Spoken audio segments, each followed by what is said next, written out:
when I got fired, I was like laying on the kitchen floor after I put Jeffrey to bed crying that night. And I was like, what am I going to do now? And he said, well, you're going to stand up. There's going to be a line at the door. I think agents do that with their relationship with real estate. Oh, if it gets tough, I'm just going to leave. Yeah.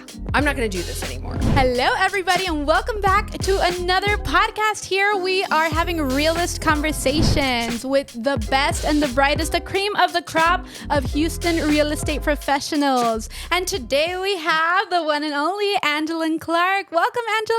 Hi, thank you. Thank you for saying my name right. Yes. How do people say it usually? Everyone says Angeline because it's spelled like Angeline, so it's fair. Yeah. So everybody out there, Angeline. Yes. I think you have it on your Instagram. Yes, that's very helpful. I always tell everyone my grandmother was Melba Angeline, so I'm not Melba, which is a good thing. Okay. That's awesome. I love it. Okay. So the way that we got connected, I believe, is through social media, right? Yes. So one of our main ways because real estate clients or real estate agents are our main clients, and the way that we decided, like, what way are we going to network with people? What way are we going to get clients? Are we going to cold call? Are we going to cold email? And we tried that for like one day and we're like, no. So we're like, let's build relationships on social media. And thankfully it's so easy. And I found you because you have marketed yourself so beautifully on social media. Can you tell me a little bit about, like, I know I'm diving deep already, but tell me a little bit about your thinking of branding yourself on social media, using that as a super strong strategy for your brokerage. You know, branding is really important to me. I'm an Enneagram 3, so aesthetics are super important to me.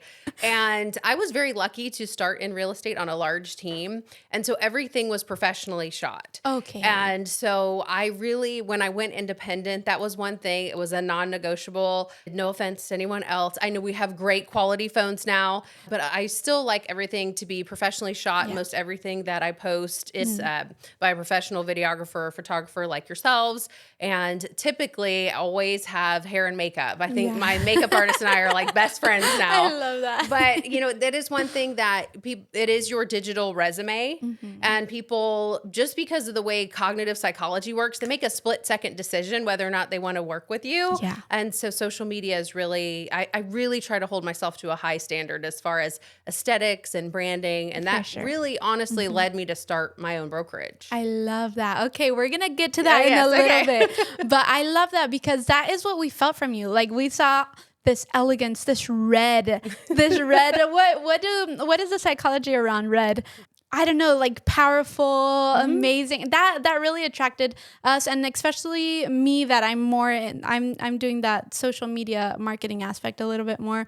I saw your bio, I saw a little bit more information, and I could not relate, but I could get connected to you more. I could discover a little bit more about your life without being creepy. Right. Like, it was out there, and I was discovering more about you, and I fell in love with you and how you treat your team and what y'all do. And so let's get into that. Okay. I know your journey didn't start, like, I know you haven't been a realtor for forever. Correct. What did you start doing? What did you go to school for? I went to school. I got a master's degree from Sam Houston State University to do clinical mental health counseling or to be a psychotherapist. Oh my goodness. Mental health. Okay. First of all, why did you choose that? You know, I think I wanted to make change. I wanted to help people. Again, that's an Enneagram 3 wing too. I wanted to just be helpful, help others, and create change. I love that. Yeah. Because somebody so young choosing that career path at 18, 19 to choose to go for mental health, that's not something that everybody chooses. So you have to be a very special person to choose that. Or need a lot of therapy. You're like not free therapy. But that's hilarious. Okay. And so take us from there. So lead us on this journey of yours. Yes. So after I got my master's degree, I started working in the nonprofit sector, primarily with survivors of domestic violence and human trafficking. Oh my goodness. Probably my favorite thing that I did with my degree was I worked for a nonprofit called Love 146. And I went around to the most at-risk youth schools in Houston, and I talked about reducing risk in their life as far as a human trafficking standpoint. So it was just really great because I was a guest speaker in middle schools and high schools. And just I love the kids, and I wasn't a teacher, so they didn't look at me like that. And it was really passionate, wonderful work. But as you guys know, as former teachers, it was long hours and very little pay. And I had someone been approaching me for a while regarding working in real estate. So wow, what did they see in you that showed them that you could be a realtor? I'm not sure. I think just my level of presentation. So it's someone I knew from Sam Houston State University. My level of presentation, just my interactions. They were looking for someone who had high level interpersonal skills, which you do get from counseling. Sure. You really do get that from that degree. And I was coming off a string of really hard cases at the Women's Center, really just, just things that are tough to hear every day. And I thought, you know what? I just need a change, and I'll come back to this one day. I just want to break. I want to do something fun and salesy for a little bit. And then here I am so many years later. And thank God for that, because that's how we got connected. Yes. So that's amazing. But it is tough on yourself mentally, I can imagine, dealing with hard cases day after day, and just not that real estate was a break, because it's definitely a whole other set of counseling skills. We'll talk about those in a bit, but I love how it led you to here. And I definitely see those amazing communication skills and everything that you have to be on a stage, and being in front of middle schoolers. I think that's the hardest, like being in front of 200, 300 little bullies that could say whatever's on their mind. So that is an impressive skill. Yes. I love that. It was fun. Yeah, that's amazing. Okay, so then how did you start your real estate journey? Did you just go into a big brokerage, or what was that like for you? So I joined a large team, and it was a nationally ranked team at the time. So I tell everybody that as far as real estate is concerned, I was born on third base. Okay. So I was very fortunate for the team that I joined, and I started in a builder relations role. So basically my job was to facilitate relationships between the team and the builders. Oh, and my so goodness. I know that's the heartbeat Yes. of my business with all the videos you do for the builders still. And so that's really what I did. And similar to the job that I had where I drove all around to the lowest, worst parts of Houston, I was actually driving now around to all the best, most beautiful master plan communities. Yes. So still working on the road and still interacting with people.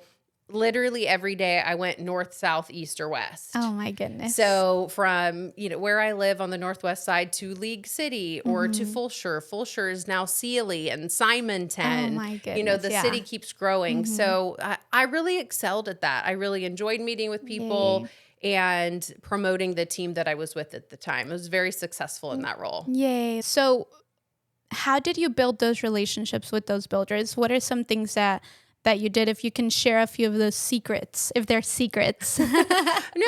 So we promoted programs, realtor programs that builders use to help facilitate transactions. So that was the primary purpose of my visit.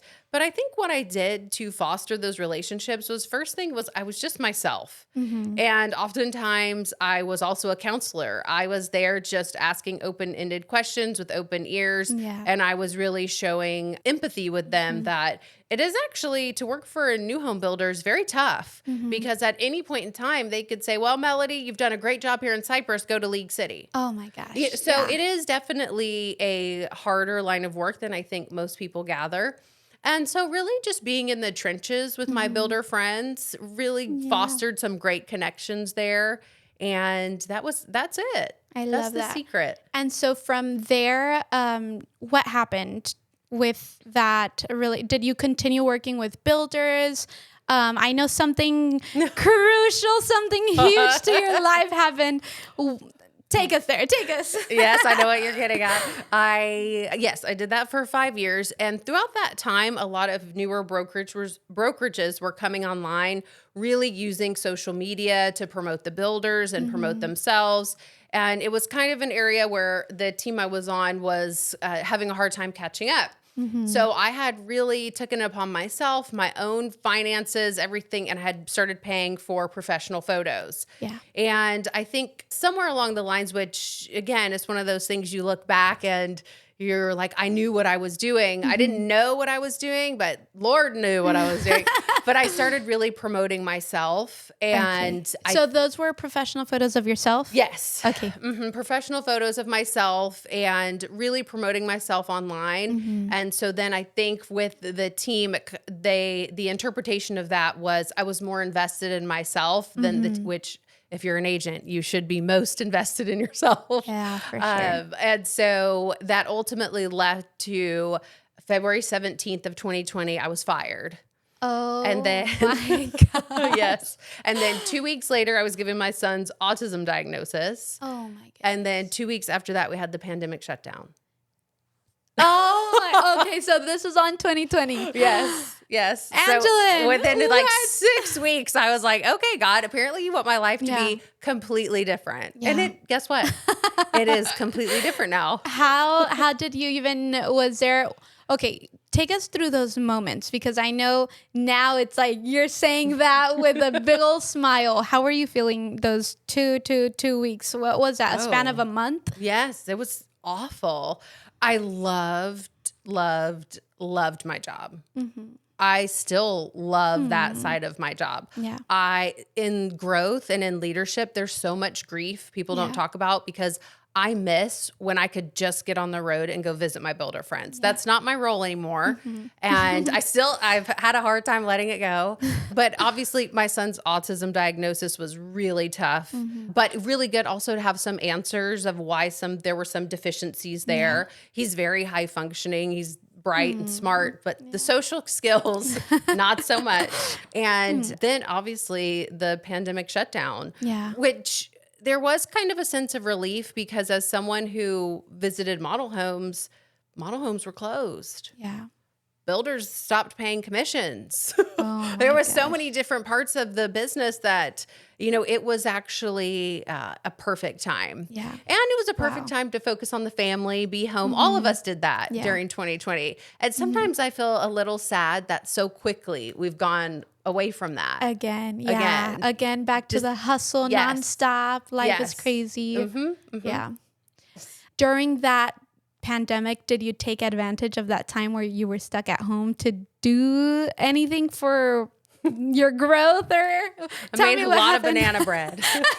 I have perfected banana bread. You just add some sour cream. That's the trick. Hey, and now take those banana breads to Yes, exactly. to your open houses or Yes.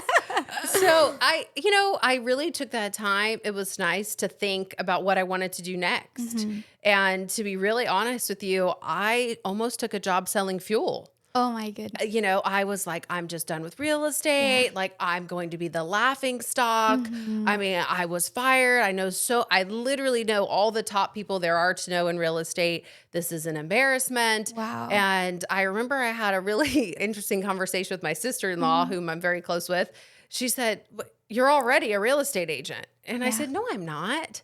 She said, yes, you are. You might not realize it, but you've been doing it to promote someone else, but you are a real estate agent. And so that... Hold on, pause. Where was your mindset there? You were thinking that you were not part of the business, or what was that you were going through? I think I just saw myself as a marketing rep, as a builder rep. Okay. Although I was licensed, Yeah. Because I was signing contracts, I didn't really see myself as a real estate agent. Okay. Yeah. And so then when I was telling her, I want to go sell fuel, she was like, what? I can't see you doing that. You already sell houses. Yeah. I said, I do? She said, yes. Wow. So it was, I'll never forget. And I'm about to the house we had the conversation in, I'm about to list for sale for them. Oh, but it was just it was a time where I got to sit and think. And so I did take advantage of that 2020 time. Wow. Okay. And so after that, when did Monarch begin? So Monarch didn't begin until 2 years later. Okay. So I went independent. So obviously I hadn't done the independent agent role, which is so important for any broker because you have to do good, with production to be able to teach your team about production and things like increasing their sales price, how to convert people. And so I went independent with a team and with a group. And so that kind of started my independent journey. And really, my husband will tell you, I batted 100 at open houses. I worked open houses every day. Once they said that real estate was essential workers, I had made my decision and I worked open houses every weekend, both days for 7 months straight. Oh my goodness. And I was about to say, how many weekends are there in a year? That's insane. Yes. And my husband was very upset. I made him do my signs every weekend. The worst job. It is so awful. That's why now sometimes I'll have the signs put out for my agents. I love that. That's awesome. But yes, it was definitely a challenging time, but also that's when they dropped the rate. So there was a crazy amount of activity at open houses and I was just very good at conversing. So I was good at converting.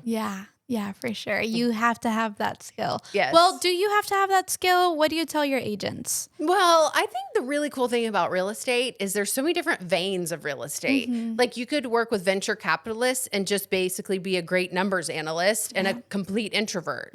And you could still do large scale deals where people are buying 50 rooftops at this percentage with this yield and this rental rate, So that's one thing I love about real estate, that there's so many different ways to do it.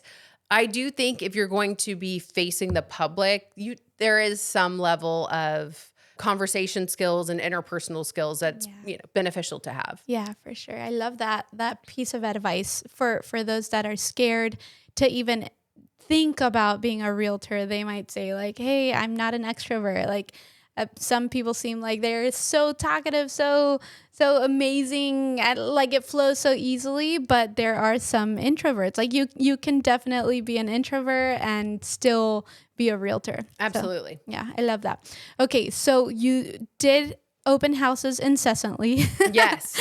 And then So I really just put up huge numbers. And really what happened was that I didn't think would happen was all of my builder relationships who, used me when I was on my team, they continued to use me. Yes. And so what I didn't realize the whole time I was a builder rep or in that sales role for 5 years was people were referring me because they liked me. Wow, yeah. And so I put up big numbers. I was always the top producer wherever I went.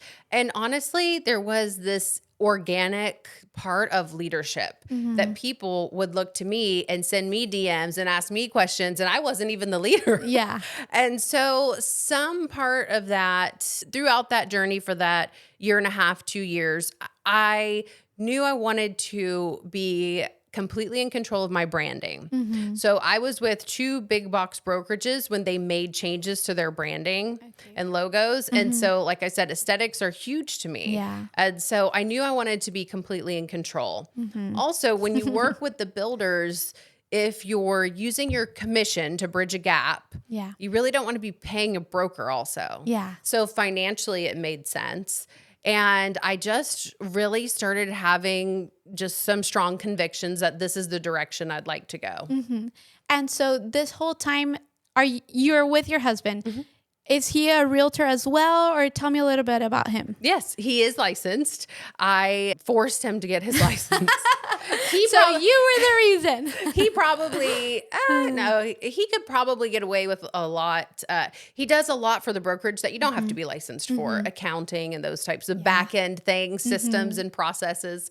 But also he is extremely astute in all things land related with real estate. Oh, so I tell everybody like real estate and ranch, he's the boots, I'm the heels. Oh, I love that. So he has researched land title for over 15 years, all throughout Texas. Oh my goodness. And it really was a goal of his to get into ranch sales. And it's something we're definitely working on for 2024 to expanding our marketing efforts. However, so he is definitely, always by my side and always giving me great contractual advice because the contracts that he deals with are much more intense than the promulgated forms from Trek. Yeah. So he wasn't licensed throughout this whole journey, but he definitely was always helping me, whether it was signs or contract questions and just a general working knowledge of title research. Yeah. Okay, that's awesome. So, did you guys, was it one time y'all sat on the couch and you're like, I'm going to start this brokerage, or I'm going to do this? Do you want to, how was that? How was it? I think that was kind of how we decided to get married. I was like, I think we should get married this summer. He goes, okay. That's hilarious. He's like, I'll do whatever you want. He's like, I think I'm going to start a brokerage. Okay. I love that. Yeah, it kind of went like that. I just said, I've been feeling this conviction that this is really the direction I want to go. Yeah. And, he's someone, he'll tell me, when I got fired and I, as a female, I was like laying on the kitchen floor after I put Jeffrey to bed crying that night. And I was like, what am I going to do now? And he said, well, you're going to stand up because there's going to be a line at the door of people waiting to hire you. Oh, heck yeah. Oh, I love that. And so That's same so with sweet. the brokerage. She just said, I've never seen you fail. I I've never love seen that. you fail. And so, yes, I think we both knew the trajectory of kind of where it was headed. Yeah, I So, love that. Okay, so since you started Monarch, tell me the whole name. It's Monarch Real Estate and Ranch. Real Estate and Ranch. I love that. Okay, so tell me, how many years have gone by? It's about to be 2 years? It's about to be, we're just a baby. So You're just a 2 baby. years. And how many agents do you have now? 22. Oh my gosh, 22. Wow, that's crazy. Tell me, how has it been? What have been some of the struggles, some of the successes? How have you been able to attract so many agents? Oh my gosh, tell me all about it. Yeah. I mean, I think there's just learning curves, I always liken it to having a baby. And you know how you just have to like try a few things with your baby before you realize like what works. And so it's the same thing. And I'm Monarch's mama.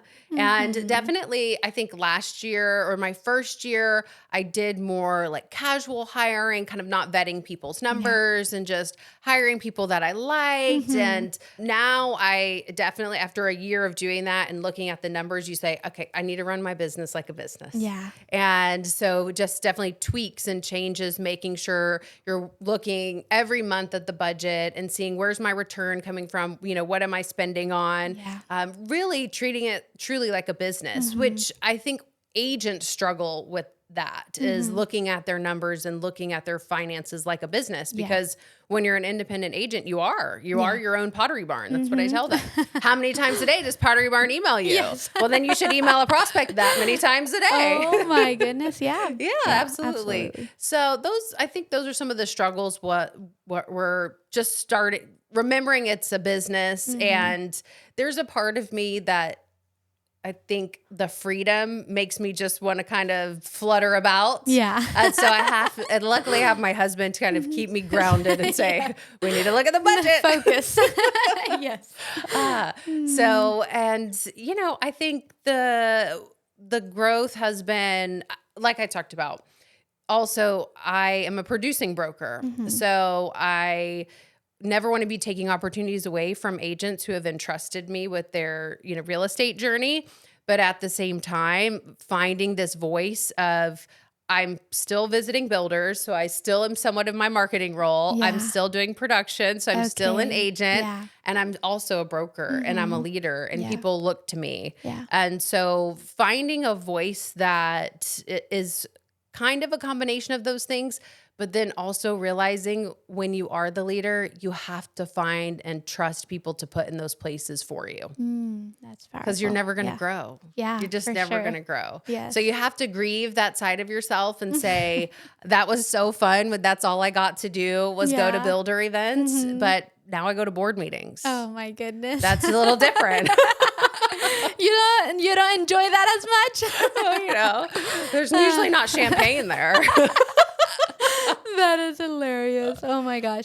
Well, talking about board meetings, this has been a big year for you. You've had such big accomplishments. Yeah. Tell me about some of them. Yes. Yeah. So earlier on in the year, I was chosen to be on the cover of the Houston Agent Magazine Who's Who for 2023. And here's a picture of it for all of you that haven't seen it. I like the inside shot because I was wearing my butterfly blazer. Oh my gosh. A change of clothes because I was thinking this butterfly blazer is going to clash with with anything. That's so funny. I was elected to the HAR board of directors by my peers. Ooh, so that really meant a lot because other people vote. Yeah. Other people vote you in, other agents, and it was over 30% of the votes. Wow, that's exciting. Also, I was the only person who had a campaign video, so Nice. just plug your services. Yay! I love that. Yes, and then also I was chosen for HAR's top 20 under 40. Oh my gosh, that is exciting. And they did like a whole photo shoot for you guys. And yes, and then the big event with the red carpet walk runway is actually next week. Oh, that's exciting. Yes. That is really cool. That's awesome. So those are some big accomplishments. 2 years since starting your own brokerage. Yes. And this journey, it continues to grow. I see all that, how you support your agents, how you collaborate with them. Yes. Thank you for choosing us for a lot of your media. For everything. We truly appreciate it. And we see how busy you are, how busy you keep your clients. Your agents are also, they're amazing. I think we just worked for Chanel this week. Yes. Yeah? Yes. Her energy Super quarter listing. amazing. Yes. So we're super excited to see y'all continue growing and keep expanding around the Houston area. Very nice. So before we end, I have a few questions. Sure. They're a little deep. So let's see how you can you can delight us. Okay, so you told us a lot about your journey, and I absolutely loved going deep into it because on social media we see things, but we don't really hear about how it happened. So thank you for taking us through that. So what's your favorite or the most important past failure that has led to your success now? I would say getting fired. We talked about that, quite a bit. But that, I think sometimes without that jarring rejection, we would just stay complacent. I probably would have stayed forever. Yeah. Raul's like, yes. And, just like I just would have been there like, I love doing this and had not reached my full potential. Wow. I love that. That's powerful. Okay. So what would you tell yourself as a new agent, or what do you tell your new agents that join you? I think good things take time. Good things take time. One thing I've been thinking about lately, I think you guys can relate to this, is when you're married, right? What kind of marriage do you have if every time you fight, we're not going to be married anymore. We're going to get a divorce. Yeah.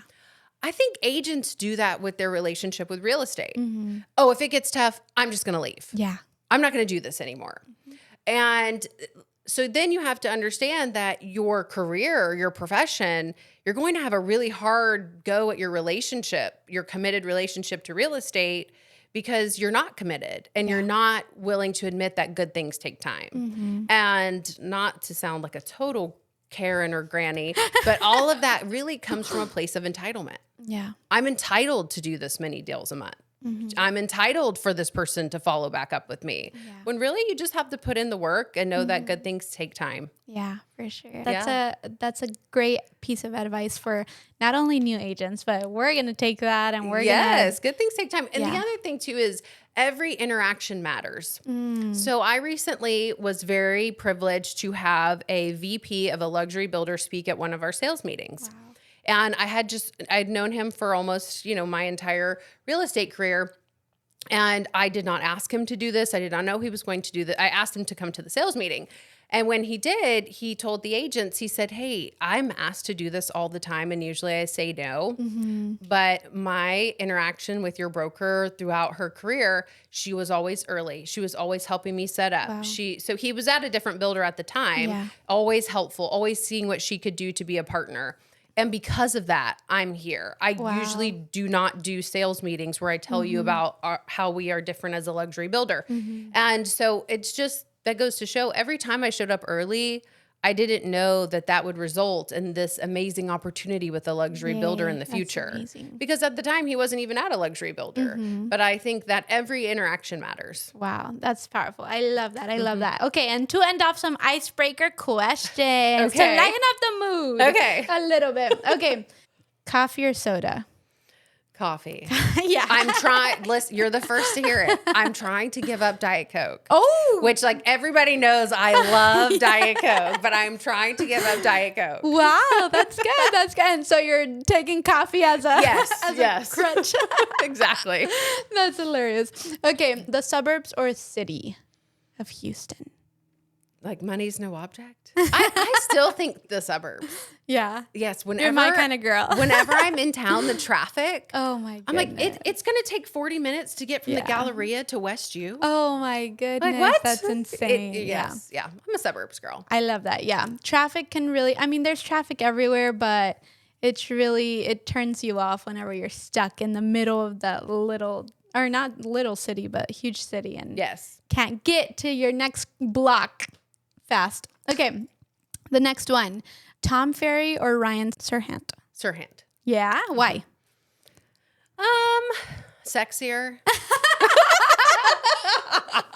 No, That's awesome. but truly, I use that word sexy a lot, but when I say it, I just mean like appealing. Mm-hmm. And I think that there is, I don't know, like they are both very contrasting. Mm-hmm. I think Tom Ferry really believes in a lot of hard work, and it's not that Serhant doesn't, but Serhant is the first to admit he kind of faked it till he maked it on $1 Million Listing, Yeah. right? But I do think he's implemented some things that work.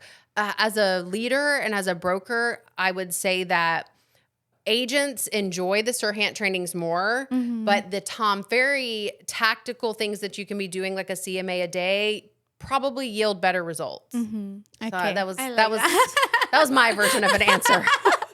I love it. I love it. Okay. And the final one, which might be super easy. Okay. I need to change this one. I was going to say Apple versus Android, but that's Apple, right? Yeah. Yeah. I answered for you without even seeing what you have. Okay. Give me a good final one, babe. Oh my gosh. You can't think of one. Okay. A luxury car or a minivan? Okay. That's the worst. No, okay. I will say this. That I think one thing that has really shaped and transformed my real estate career is really not buying into lifestyle creep as I'm sitting here in this Fendi shirt. Sorry, this is bad. But that's one thing I see agents doing is lifestyle creep. And then when interest rates go to 8%, you're really feeling the pinch because you have a $1,200 car note. Oh my gosh. Yes. So I would just say, minivan if it means more freedom. Yeah, for Not sure. luxury. If it's a luxury car and I have more stress, no thank you. Oh, I love that. Okay, Yeah. that was a great way to end it off. You're such a genius, Angeline. Okay. Yeah. Well, it has been an absolute pleasure having Angeline here with us. I hope and I know you're going to get a bunch of takeaways. Please contact her. Yes. Tell us your handles. Tell us your contact information. hello@movewithmonarch.com. And then I'm Angeline Clark _ on IG as well as Move with Monarch. I love it. So there it is. Thank y'all for listening.